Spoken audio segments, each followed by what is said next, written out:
പ്രിയമുള്ള പ്രേക്ഷകരെ, നാം ഇവിടെ ചർച്ച ചെയ്യുന്നു വേദവ്യാസനാൽ വിരചിതമായ ഭഗവത്ഗീതയിലെ സാഖ്യയോഗം എന്ന 2-ാമത്തെ അധ്യായത്തിലെ 21-ാമത്തെ ശ്ലോകം. ആദ്യം നമുക്ക് ഈ ശ്ലോകം ചർച്ച ചെയ്യാം. നിങ്ങൾ ശ്രദ്ധിക്കുക.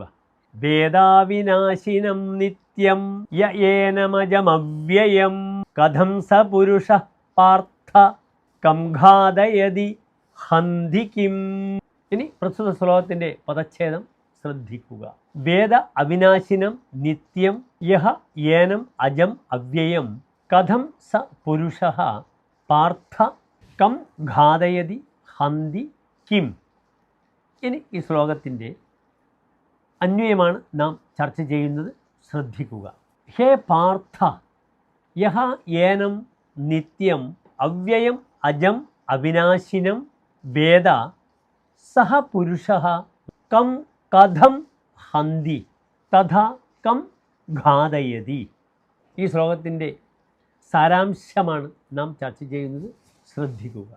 അല്ലയോ അർജുന, ഏതൊരു വ്യക്തിയാണോ ഈ ആത്മാവിനെ നാശമില്ലാത്തവനായും എന്നുമുള്ളവനായും ജനനമില്ലാത്തവനായും ക്ഷയമില്ലാത്തവനായും അറിയുന്നുവോ, അയാൾ ആരെ എങ്ങനെ കൊല്ലും.